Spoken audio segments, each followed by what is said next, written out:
A paz do Senhor, tudo bem a todos? Meu nome é Flávia, eu sou membro da Assembleia de Deus em Pilares, na zona norte do Rio de Janeiro, e assim como acredito que todos vocês que estejam aqui no Grupo Malo de Ideias também, trabalho com crianças também. E estou muito feliz com essa semana de conscientização ministerial, vai ser uma semana muito importante para nós, porque vamos estudar juntos, vamos refletir juntos sobre a relevância do trabalho com crianças, vamos falar sobre o chamado, baseado em textos bíblicos, e vai ser muito importante para nós. Eu quero dar uma dica para vocês, eu gosto muito de, quando estudo a palavra, usar muito post-it, lápis de cor, fazer reflexões, desenhos, isso me ajuda na assimilação do conteúdo que eu estou estudando. Então, eu convido vocês a fazer a mesma coisa essa semana também. E eu quero falar com vocês um pouquinho, bater um papo com vocês sobre uma passagem muito conhecida por nós, que fica em Mateus 21, que tem o tema A Entrada Triunfal de Jesus em Jerusalém, e especificamente nos versículos 14 a 17, que quando Jesus efetua cura nos templos e que as crianças começam a gritar Hosana, filho de Davi, e algumas pessoas ali da multidão, uma das crianças ficarem quietas, perguntam: o que vocês estão fazendo? Eu vou ler aqui o versículo para vocês, que diz assim, ó: Vieram a ele no templo cegos e coxos, e eles o curou. Mas vendo os principais sacerdotes e escribas as maravilhas que Jesus fazia, e os meninos clamavam: Hosana ao filho de Davi, indignaram-se e perguntou-lhes: Ouve o que estão dizendo? E respondeu-lhe Jesus: Sim, nunca lestes? Da boca dos pequeninos e das crianças de peito tiraste o perfeito louvor? E deixando, saiu da cidade para Betânia, onde pernoitou. A gente conhece nessa passagem, a gente gosta de ler, né, quando a gente faz apresentação para as crianças ou em cultos de crianças, mas eu quero falar com vocês sobre o contexto dessa passagem. Antes desse momento onde Jesus faz a cura, onde as crianças elas adoram, gritam hosanas ao filho de Davi, nós temos a entrada triunfal de Jesus em Jerusalém, né? Vocês conhecem bem a passagem, sabe que Jesus pede os discípulos para pegar um jumento e uma jumentinha que está ali na aldeia, e aí arruma para poder, arruma, né, coloca vestes no jumentinho para poder ele entrar em Jerusalém, e quando ele entra, as pessoas pegam ramos de árvores e começam a balançar, começam a gritar, Hosana ao filho de Davi. E na verdade, nesse momento estava tendo uma festa em Jerusalém, então estava muito cheio, então tinha muitas pessoas. Então, quando aquelas pessoas que começavam a adorar Jesus, eles já sabiam quem era Jesus, porque eram as mesmas pessoas que estavam acompanhando Jesus e sabiam dos milagres. Outras pessoas eram as pessoas que já ouviam falar de Jesus. Então, havia muitas pessoas ali que sabiam quem era Jesus. E por isso adoraram a ele, por isso reconheceram ele como rei. E dentro dessa multidão, né, a Bíblia fala de multidão, a multidão estava ali o adorando. Eu entendo que a multidão é a multidão de pessoas. E essa multidão não tinha só homens, não tinha só mulheres, não tinha só adultos. Eu acredito que nessa multidão também haviam crianças. E essas crianças, elas também estavam vendo os pais, os adultos adorarem.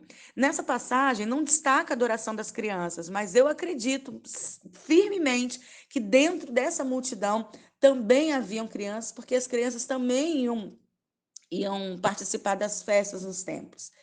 E aí, quando chega, né, Jesus entra em Jerusalém, as pessoas adoram, depois ele entra no templo. Na entrada do templo, Jesus vê aqueles cambistas, e aí ele briga com os cambistas, ele joga as coisas no chão, ele fica furioso.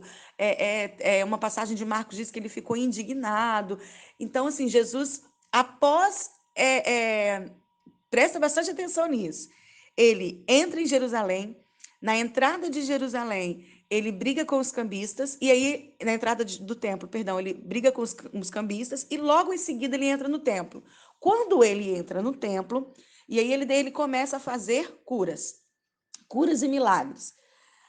Voltamos a destacar que a multidão acompanhava Jesus, tinha muitas pessoas dentro do templo também. E aí, quando ele começa a curar, aquelas crianças que estavam ali presentes, eles começaram a gritar: Hosana ao Filho de Deus. O mesmo grito que a multidão fazia, né? Quando Jesus entrou, a multidão gritava: Hosana, filho de Davi. E dentro do templo, as crianças, quando viram os milagres de Jesus, começaram a gritar Hosana ao filho de Davi. Nós usamos tanto esse versículo para falar que as crianças são adoradoras, são naturalmente adoradoras. E de fato são. Nós somos um povo criados para a adoração do Senhor. E as crianças não são diferentes nisso. Elas também são adoradores. E a própria Bíblia fala que da boca deles é o perfeito louvor. Mas o que eu quero destacar para você nesse contexto, né, é dizer que observar a manifestação da adoração das crianças. Observa que as crianças, lá no início, elas estavam no meio da multidão. Elas viram os adultos adorarem, ou seja, elas estavam observando a atitude daqueles adultos. Segunda coisa que eu quero que você olhe é que as crianças que estavam no meio daquela multidão, elas testemunharam, os milagres de Jesus. Ou seja, elas tiveram um contato com Cristo. Elas provaram e ouviram o que a multidão tinha falado. Ou seja, a multidão gritou: Hosana ao filho de Davi, adoravam ele.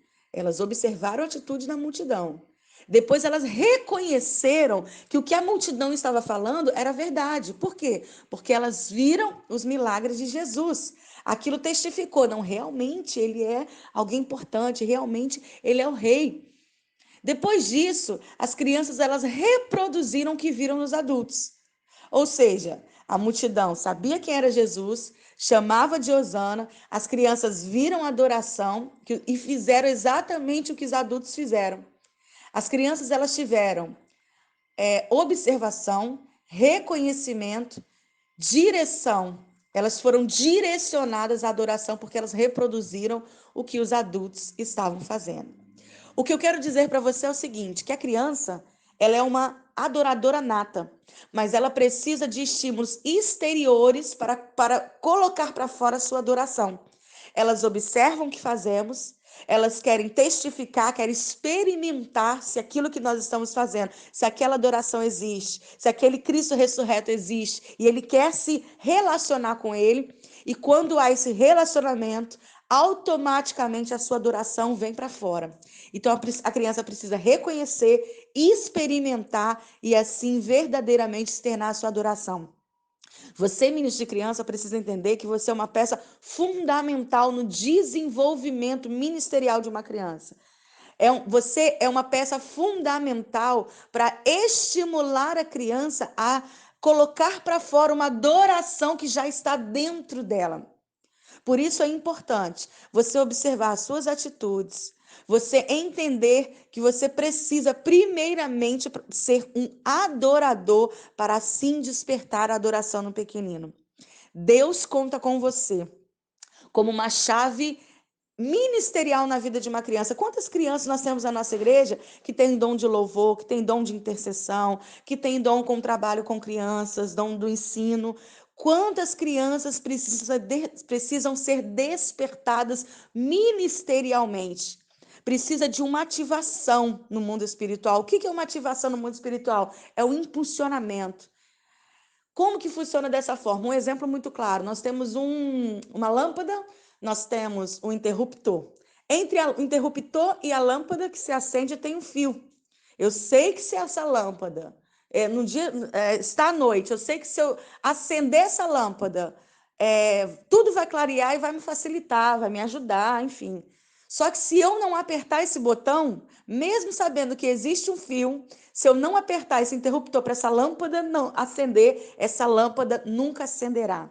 Esse é o seu papel, é a atitude de apertar o interruptor, de acender a lâmpada, porque o caminho da luz já está ali, a lâmpada já está ali, e o que falta em nós é a atitude para dar apenas um clique. Quantas crianças nossas têm um chamado ministerial forte? A gente consegue perceber, mas se nós não ativarmos essas crianças, se nós não estimularmos essas crianças, poderá ficar apagado. Por isso eu te convido nessa manhã a ser um ativador ministerial na vida de uma criança. Ministério infantil não é juntar crianças numa salinha e vamos brincar, ou vamos cantar, ou vamos fingir que ensinamos, não é isso. Ministério infantil é muito mais que isso. É muito mais do que você querer recursos materiais para você ensinar. Não adianta você querer ensinar você quer ter um recurso cheio de apetrechos se você não tem a teologia para ensinar aquilo. Precisamos realmente repensar nas nossas atitudes dentro do ministério com crianças, nas nossas atitudes com as nossas crianças e entender que a nossa função é a nossa função pastoral e ativação ministerial, o despertamento de adoração tem que começar conosco que trabalhamos com as crianças nas nossas igrejas. Pense nessa passagem. Pensa no que você faz dentro da sua igreja, que você possa despertar a adoração, a comunhão que as crianças têm que ter com Deus. Pense nas maneiras, nas estratégias que você precisa fazer, mas pense primeiramente que para você ensinar uma criança a ser adorador, você precisa ser adorador. O que estamos fazendo para adorar o Senhor, para honrar o nome dele? Como que as crianças vão olhar para nós para reproduzir? Essa passagem fala que as crianças, né? Eu acredito que as crianças estavam na multidão, elas viram e reproduziram. O que as crianças vão reproduzir? O que estamos fazendo que está sendo referência para as nossas crianças? O que estamos fazendo que está testificando o poder de Deus para as nossas crianças? Deus abençoe, fique com essa palavra e fique ruminando o seu papel fundamental no desenvolvimento no ministério das nossas crianças. Deus abençoe a todos, tenham um excelente dia na paz do Senhor Jesus.